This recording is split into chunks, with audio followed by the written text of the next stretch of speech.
voy a pedirles que abran su Biblia en Mateo capítulo 22. Mateo capítulo 22. Y en esta etapa, hermanos, históricamente o cronológicamente, Jesús está a punto de ir a la cruz. Estamos, digamos, como en esta semana de pasión, donde los fariseos nada más estaban buscando el momento para decir, con esto lo cachamos y lo mandamos a la muerte, ¿verdad? Estaban buscando, así Mateo y Marcos dicen, estaban buscando tentarle, es decir, ponerle el pie para destruir a Jesús, literalmente. Y hay tres grupos que vamos a ver aquí que hacen tres preguntas muy interesantes que seguramente ya las conoces, pero quiero que pensemos yo creo que de las cosas que más me encanta pensar de Jesús es la manera en que respondía, la manera como le buscaba a la gente y la manera sabia de Jesús de responder, siempre, constante. Y hoy vamos a ver tres preguntas que le hicieron tres tipos de personas o tres grupos religiosos para hacerlo caer y cómo las tres fueron sabias y completas. Dice el versículo 15 al 22, dice: entonces se fueron los fariseos y consultaron cómo sorprenderle en alguna palabra. Y le enviaron los discípulos de ellos con los herodianos diciendo: Maestro, sabemos que eres amante de la verdad y que enseñas con verdad el camino de Dios y que no te cuidas de nadie porque no miras la apariencia de los hombres. Dinos pues, ¿qué te parece? ¿Es lícito dar tributo a César o no? Pero Jesús, conociendo la malicia de ellos, les dijo: ¿por qué me tentáis, hipócritas? Mostradme la moneda del tributo. Y ellos le presentaron un denario. Entonces le dijo: ¿de quién es esta imagen y la inscripción? Le dijeron: de César.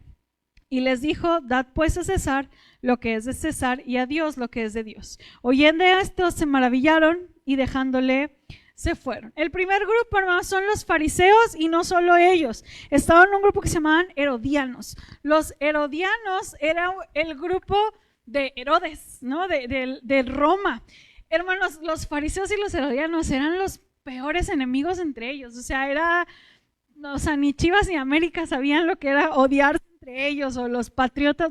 No sé quién es el némesis de los patriotas. Ninguna, no hay contra ellos. O no sé, pero equipos así súper contrarios se unieron, porque los fariseos, hermanos, eran los estrictos conservadores de la ley, que no te podías ir a ningún lado. Y los herodianos eran todo lo contrario, era la gente que había adoptado la cultura griega para vivir una religión conforme a las nuevas formas helénicas de ser. Y entonces no tenían nada que ver, hagan de cuenta que eran, pues sí, agua y aceite, y lo único que tenían en común era que no soportaban a Jesucristo. Y entonces hasta en eso dijeron: vamos a hacer alianza para ver de qué manera lo hacemos caer. Y dice que mandaron a los discípulos de los fariseos para preguntarle algo muy importante, donde decían: aquí cae, porque de una u otra manera, si Jesús dice una cosa, se va a ir contra unos, y si Jesús dice otra cosa, se va a ir contra otros. Recuerden que Jesús estaba bajo el gobierno romano. Entonces, Herodes y los herodianos estaban a favor de esto, los fariseos absolutamente no. Era tan así que los fariseos y los judíos radicales era gente que sentía que el impuesto que ellos tenían que pagar a Roma era idolatría, porque en la moneda estaba la figura de César. Entonces para ellos era idolatría y era un golpe a la nación, y era algo totalmente ofensivo para el Dios al que ellos servían y la religión que ellos practicaban. Y por otro lado estaban los herodianos, que esperaban que su concepto de gobierno creciera. Nada que ver uno con el otro, pero se unieron para preguntarle a Jesús si era lícito, legal dar este impuesto. Si Jesús decía que no era lícito, Roma se iba a ir contra él, porque iba a ir en contra de lo que decían las autoridades civiles. Y si Jesús decía que sí era lícito, los judíos se iban a ir contra él porque era como ir en contra o traicionar a la nación judía. Entonces dijeron, aquí agarramos a Jesús. Y entonces Jesús todavía llegan y lo alaban, ¿verdad? Y lo adulan y le dicen, sabemos que eres un maestro, que no te dejas llevar por cualquier cosa y sabemos que eres... no te cuidas de nadie y enseñas con verdad. Maravillosamente, por ahí escuché un amén cuando leí esto, porque es real. Jesucristo era así. Pero ellos no lo estaban diciendo con un sentir sincero. Y aquí quizás podemos hacer una anotación muy interesante, porque hay tanta gente, hermanos, que podemos llegar a adular a Dios, pero realmente no adorarlo. Es muy diferente una adulación, un reconocimiento, que una adoración y una entrega. Y aquí Jesús dice, conociendo el corazón de ellos, les dijo, qué hipócritas son. Vienen a decirme cosas bonitas, pero lo único que quieren hacer es hacerme caer. Y entonces Jesús manda y dice, denme una moneda para explicar algo. Y pregunta de quién es la inscripción y dicen, pues, de César. Y aquí, hermanos, hay dos cosas que anotar. La primera implica, sí, un sometimiento a la autoridad. Implica que Jesús estaba, la respuesta que Jesús da de dar al César lo que es del César y a Dios lo que es de Dios, implicaba un respeto a la autoridad. Implicaba que Jesús estaba reconociendo que estaban bajo el gobierno romano. No dijo que estaba bien o que estaba mal, pero Jesús estaba consciente del tiempo que le tocaba vivir. Y hermanos, vemos también con Pablo incluso hablando de la obediencia a las autoridades, y luego vemos a Pablo hablando en Timoteo que orara por los reyes que estaban en eminencia, y está hablando de Nerón.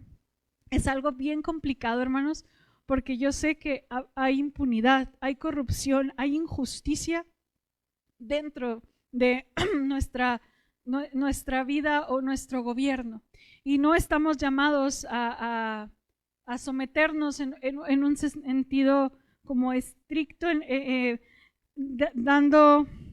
haciendo vista gorda de las realidades.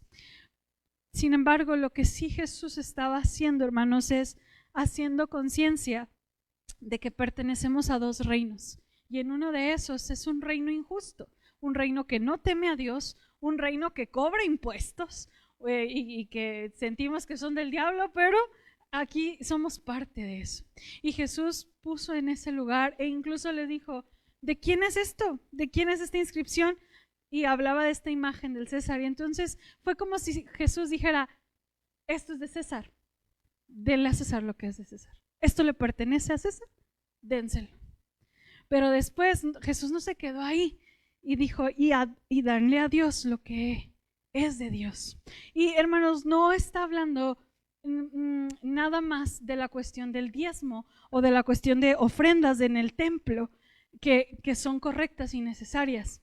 Si ampliamos un poco lo que Jesús estaba diciendo, es, esta imagen tiene a César, dale a César lo que es de él, dale al gobierno lo que le corresponde.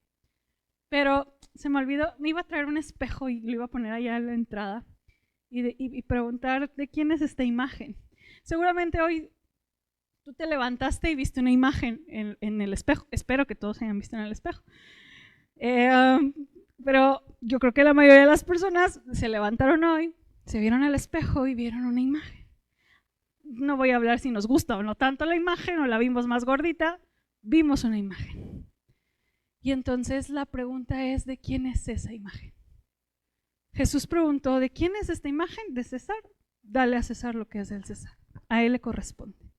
Cuando tú te ves en el espejo y ves una imagen, la imagen preciosa que Dios puso ahí en ese espejo, ¿de quién es esa imagen? Porque somos hechos a imagen de Dios. Y entonces Jesús está diciendo, a César lo que es del César, pero a Dios lo que es de Dios. tú tienes una imagen que le corresponde al Señor. No es solamente una cuestión de ofrendas y diezmos, que vendría siendo la parte más pequeña quizás y que la que más nos reta, y por eso aquí tenemos al doctor que siempre nos invita y nos incita, ¿verdad?, a la ofrenda, al dar, al diezmar. Pero lo que Jesús está diciendo es, esa imagen que tú ves, ¿de quién es y a quién le pertenece? Implica, hermanos, pensar, devolver a Dios todo lo que constituye lo que somos. No hablaba de solamente un impuesto de ofrendas, sino de la obediencia y la sujeción a quien es Él. Jesús estaba haciendo incluso una solemne advertencia. El emperador reclamaba para sí su condición divina, pero era una condición que no nos correspondía. Les correspondía solamente pagar los tributos a quien le correspondían, que era el César. Pero a Dios, ¿qué le corresponde de ti? A Dios, ¿qué nos toca darle a Él? Porque la imagen que hay en ti de Él y que ves cada mañana al despertarte, ¿de quién es y qué le debes a Él? Esa es la magnitud de lo que Dios estaba hablando cuando decía a César del César, pero a Dios lo que es de Dios. Y Dios, en su infinita sabiduría y en su capacidad de contestar, dice que ya no supieron qué decir y se fueron. Y esta es la primera pregunta, hermanos, que Jesús responde de una manera sabia y nos lleva otra vez al corazón. Nos lleva no solamente a un tema de dinero o de dar, sino implica todo lo que somos. Tú y yo somos imagen de Dios, que Él nos creó, que Él sabe quiénes somos, sabe con lo que luchamos, sabe lo hermosos que se ven, incluso al levantarse. ¿Qué le debemos a Él? ¿Y qué le estamos dando a Él? A César lo que es del César, sé un buen ciudadano civil. El próximo año, hermanos, hay elecciones, sé un buen ciudadano civil. Cumple con los requisitos de estar aquí en Chihuahua, México. Pero ¿qué le corresponde y qué requisitos incluyen el que tú y yo portemos la imagen de Dios en nuestra vida? Después Jesús sigue haciendo otra pregunta, le hacen otra pregunta, se van agachados la cabeza, no lo lograron, y llegan otros y dice, aquel día vinieron a Él los saduceos, vinieron los fariseos y los herodianos, strike one. Y luego en el segundo dice, aquel día vinieron a Él los saduceos. Déjenme les explico, los saduceos es un grupo que nace también en el periodo intertestamentario, donde la gente rica de aquel entonces se alió también con el gobierno griego y ahora con el romano para tener ocupaciones sacerdotales dentro del templo, pero no eran parte de ello. Tenían autoridad religiosa, pero eran los que tenían dinero. Y ellos tenían mucha influencia griega. El griego, por ejemplo, es una persona tiene un pensamiento muy materialista. Son personas que viven en lo que ven y no tanto en la eternidad. Entonces, dice el 23, aquel día vinieron a Él los saduceos que dicen que no hay resurrección. Y le preguntaron diciendo, Maestro, Moisés dijo, si alguno muriere sin hijos, su hermano se casará con su mujer y levantará descendencia a su hermano. Hubo pues entre nosotros 7 hermanos. El primero se casó y murió, y no teniendo descendencia, dejó su mujer a su hermano. De la misma manera también el segundo y el tercero hasta el 7º. Y después de todos murió también la mujer. En la resurrección, pues, ¿de cuál de los 7 será ella mujer? Ya que todos la tuvieron. Entonces respondiendo Jesús les dijo, erráis, ignorando las escrituras y el poder de Dios. Porque en la resurrección ni se casarán, ni se darán en casamiento, sino serán como los ángeles de Dios en el cielo. Pero respecto a la resurrección de los muertos, ¿no habéis leído lo que os fue dicho por Dios cuando dijo, yo soy el Dios de Abraham, el Dios de Isaac y el Dios de Jacob? Dios no es Dios de muertos, sino de vivos. Oyendo esto, la gente se admiraba de su doctrina. Los saduceos era gente que, influenciada por el helenismo, adoptaron estas ideas de de no resurrección, de no eternidad, no creían en los ángeles. Para ellos su única realidad era lo que veían. Entonces ellos vinieron a Jesús tendiéndole una trampa con una pregunta de resurrección, y básicamente en la ley decía que si tú te casas con una persona y mueres y no tenías hijos, legalmente esa persona, la mujer, podía casarse con el hermano que le sigue para que diera descendencia del que se había muerto. Y entonces dice, vamos a suponer que uno que se casa, muere, y luego se va con el segundo hermano, y tampoco, y con el tercero, y cuarto, y así hasta el séptimo, y nadie tuvo descendencia, y la mujer también muere, y llega la mujer al cielo y se va a preguntar, pues, ¿de quién soy esposo? ¿Verdad? Esa era la pregunta que ellos le hacían de una manera quizás sarcástica para ridiculizar el concepto de la resurrección. Ellos se presentaron con Jesús a fin de desacreditarlo como teólogo, mostrando que era ilógico e insostenible la posición de pensar en la eternidad y en la resurrección. Y saben, hermanos, la primera parte de Jesús responde de dos formas bien bonitas y bien severas, porque la primera es una reprensión y les dice, están equivocados, se están engañando, están mal. Y luego les dice, ¿por qué? Porque no conocen las Escrituras. Así de sencillo. Y es gente que estudiaba las Escrituras, pero no habían entendido el sentido de las Escrituras, hermanos. No habían entendido el propósito y el porqué de las Escrituras. Y yo quisiera preguntar, hermanos, ¿para qué te acercas a la Biblia cuando la abres? Escuela dominical de 11 a 12, estamos viendo justamente el propósito, la paternidad literaria, la necesidad de la Escritura, la suficiencia de la Escritura. Y hermanos, ¿por qué vienes con la Escritura? Estos hombres buscaban ver de qué manera y filosofar y reflexionar y así, y se les olvidaba el sentido de la Escritura, porque el sentido de la Escritura, hermanos, son dos, podríamos decir, o lo resumimos en salvación del hombre, en que Dios se ha revelado al ser humano para que le conozca y poder estar nuevamente cercanos a través de Jesucristo.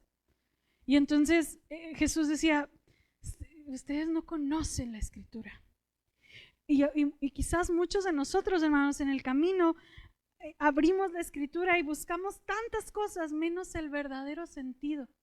Nos atoramos en quién era la esposa de Caín, quiénes eran los gigantes, quién es el dragón del Apocalipsis y si me va a comer la luna llena de sangre. Y de pronto estamos tan perdidos con tantas cosas que vienen en la Escritura y que la sentimos muy poco clara, pero la Biblia es muy clara para la necesidad de salvación de nuestras vidas. Y Jesús les dice, ustedes están equivocados porque no conocen la Escritura y no entienden de qué se trata, no han entendido por qué yo me revelé de manera escrita a ustedes, y tampoco al no conocerla no pueden conocer lo que Dios es capaz de hacer, como resucitar a un muerto. Al no entender ni conocer al Dios de la Biblia que se revela, pues obviamente va a parecer ridículo, perdón la expresión, pensar en una resurrección, pensar en eternidad, y su mente es tan limitada que ustedes piensan que la eternidad es como el seguimiento de nuestra vida terrenal, y no es así, nos dice Jesús. La vida eterna es diferente. Aquí tú y yo tenemos necesidades diferentes, como el casarse, como el tener hijos, pero la vida eterna, lo que Dios ofrece es muy diferente. Y Jesús estaba intentando decir, allá no es una parte 2 de tu vida de aquí. Por poner un ejemplo, allá no hay, y Jesús mismo decía, allá no hay una necesidad de casarse porque cambian las cosas. El sentido de eternidad es tan diferente y es tan mucho mayor. Hace meses yo creo que platicaba yo con Pablo y estábamos hablando de teología y de esto de las posturas del rapto, si hay rapto, si no hay rapto y todo esto. Se los dejo de tarea, por cierto. Entonces estaba yo hablando con Pablo de eso Y yo le decía, mejor sí hay que creer en el rapto, porque va a estar bien padre que Jesús venga, que Jesús venga y entonces no nos vamos a morir. Y si no nos vamos a morir, vamos a seguir casados, porque es hasta que la muerte nos separe. Y entonces, si no nos vamos a morir, pues allá vamos a seguir casados. ¿Hubieran visto la cara de Pablo? Dijo, a partir de hoy soy premilenialista. A partir de hoy creo en el rapto. Prefiero que venga Jesús ya cuando yo ya me haya ido. ¿Por qué, hermanos? ¿Por qué? Porque la vida de casado no es que no sea hermosa, creo que es un tiempo maravilloso. Sin embargo, hermanos, son necesidades terrenales y particulares, y de pronto en la eternidad sería diferente y no sería la prioridad como la que a veces tenemos nosotros aquí de encontrar una pareja.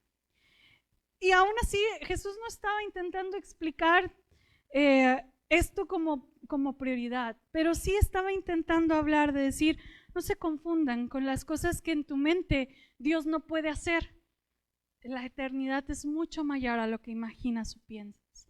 Y además de ignorar, decía Jesús, Dios, hablando de Moisés, como ustedes le dijeron a los saduceos, Dios se mostró como el Dios de Abraham, el Dios de Isaac y el Dios de Jacob. Y si ustedes se fijan, era un sentido presente. Dios nunca se presentó como yo fui el Dios de Abraham, fui el Dios de Isaac o fui el Dios de Jacob. Era el Dios que estuvo con ellos. No, Jesús siempre se presentó como ese yo soy presente, haciendo alusión a que Abraham, Isaac y Jacob están vivos. No aquí, no los vemos, pero a eso se refiere cuando dice Dios es Dios de vivos y no de muertos, porque entendemos y sabemos que Abraham, Isaac, Jacob, y agregue a las personas que usted ama y sabe que están con el Señor, agreguemos a las ovejas que han partido de esta iglesia, Dios es Dios de vivos. Dios es un Dios que tiene a ellos en su lecho y tenemos la esperanza de que estaremos con Él un día y que aun cuando se acabe este cuerpo de muerte, le veremos y estaremos con Él, porque el poder de Dios al conocer la Escritura nos dice que Dios tiene el poder más allá de la muerte. Así que, hermanos, ese yo soy equivale al Dios se identifica con tiempo presente. Este tiempo donde otra vez Abraham, Isaac y Jacob viven eternamente, como lo haremos tú y yo cuando el Señor nos llame a su presencia. Así que, hermanos, no erremos con las Escrituras al no conocerlas, al ignorar el plan de Dios, al saber que Dios es superior y mayor a las historias que yo puedo estar generando de cómo va a ser la eternidad. No sabemos, pero podemos estar seguros que Dios es un Dios que cuida, tiene y los suyos le pertenecen para siempre. Nuevamente, estos hombres dicen, oyendo esto, la gente se admiraba de su doctrina y se fueron los saduceos. Strike 2 de estas preguntas. Y después entra la pregunta 3 acerca del gran mandamiento, versículo 34. Entonces los fariseos, oyendo que había hecho callar a los saduceos, se juntaron a una, y uno de ellos, intérprete de la ley. Hemos hablado de fariseos, saduceos y ahora un fariseo, pero era un intérprete, un escriba. Preguntó por tentarle diciendo, Maestro, ¿cuál es el gran mandamiento en la ley? Jesús le dijo, amarás al Señor tu Dios con todo tu corazón y con toda tu alma y con toda tu mente. Este es el primero y grande mandamiento, y el segundo es semejante. Amarás a tu prójimo como a ti mismo. De estos dos mandamientos depende toda la ley y los profetas. Los rabinos, fariseos y escribas, hermanos, solían discutir entre los 630 y tantos mandamientos que existen en la Torá, ¿cuál es el más grande? entre los 300 positivos y entre los 300 negativos, es decir, hay que hacer esto y hay no que hacer esto no lo tienes que hacer, ¿cuál es el más grande? Y ellos podían discutir y pensar cuál era el más grande mandamiento. Y entonces, obviamente, hicieron esta pregunta a Jesús. Y Jesús responde resumiendo el total deber del ser humano, hermanos. Amar a Dios y después amar al prójimo. Cuando habla de a Dios, este era un texto muy familiar para los israelitas. Solían escribirse en pergaminos, era la profesión de fe de un israelita y habían entendido que habían sido creados para amar a Dios. Por tanto, el amor es el cumplimiento absoluto y completo de la ley.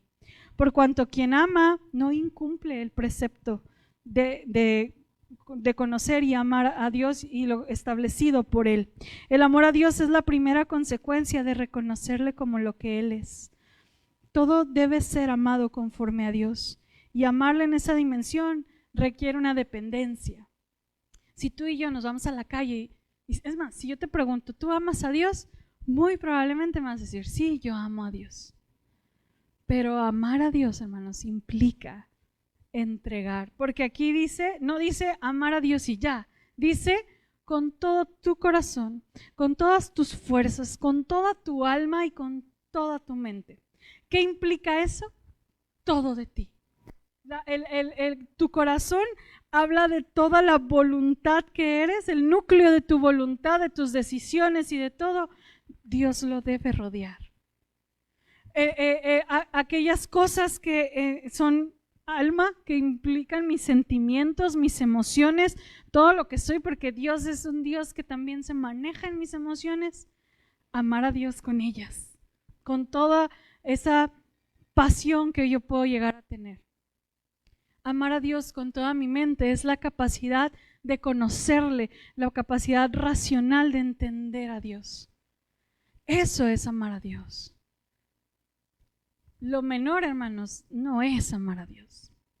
Lo menos no es amar a Dios.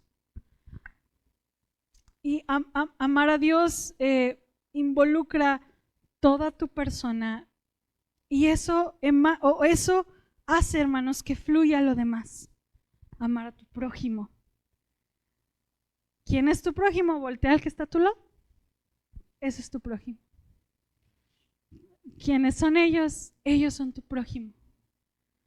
Tan diferentes, tan, no sé, pero tan guapos.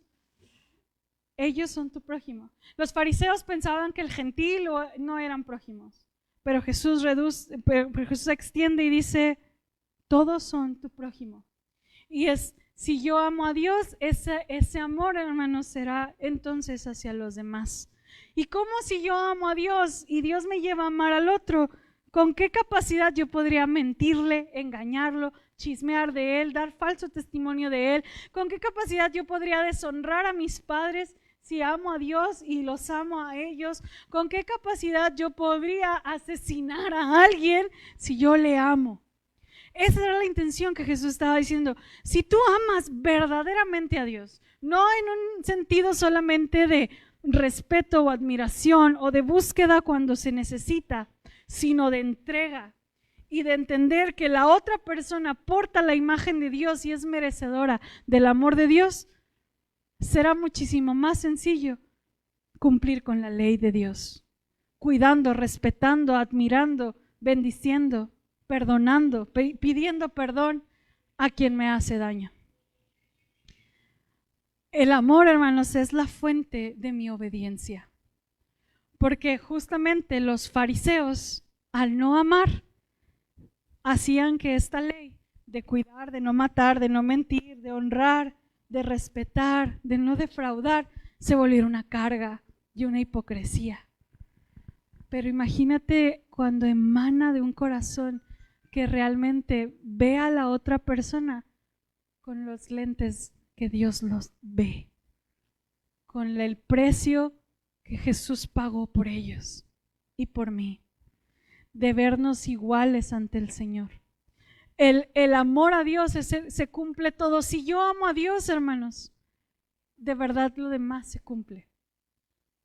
Aquí el punto es la sinceridad del corazón de usted y yo para amarle, para servirle, para estar, para ayudarnos, para aportar. Quien ama al prójimo como a sí mismo no tendrá ningún pensamiento impropio ni realizará ninguna acción indigna contra él. Además, el segundo mandamiento de amor al prójimo es la consecuencia y evidencia de cumplir el primero. Porque si alguno dice, yo amo a Dios y aborrece a su hermano, es mentiroso. Así de sencillo. Y saben, Jesús fue muy honesto y esto me gusta, hermanos, porque dice, como a ti mismo. Aquí la Biblia, hermanos, nos enseña a amarnos con un correcto amor.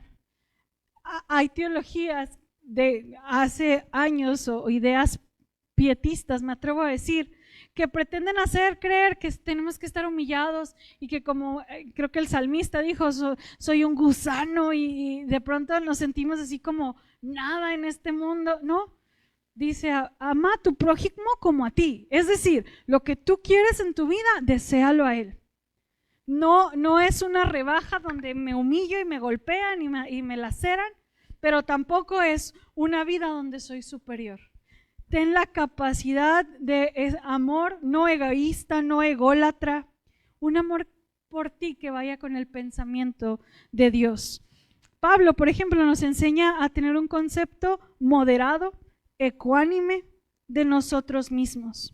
Prohíbe un concepto más alto, pero también Jesús nos está diciendo, pero no uno menos, donde yo voy a dar todo y yo me quedo sin nada, donde yo doy y de pronto, ¿qué tiene que yo, pobrecito de mí? No, Dios nos llama, hermanos, a tener la capacidad de ver por los demás, pero también de amarnos a nosotros, porque el despreciarnos a nosotros mismos podría llegar a ser un insulto a la imagen de Dios que tú ves todas las mañanas en el espejo. El no reconocer lo que Dios hace en tu vida puede ser también una ofensa ante tu Dios de no poder ver las cosas bellas que Dios ha hecho a través de tu vida.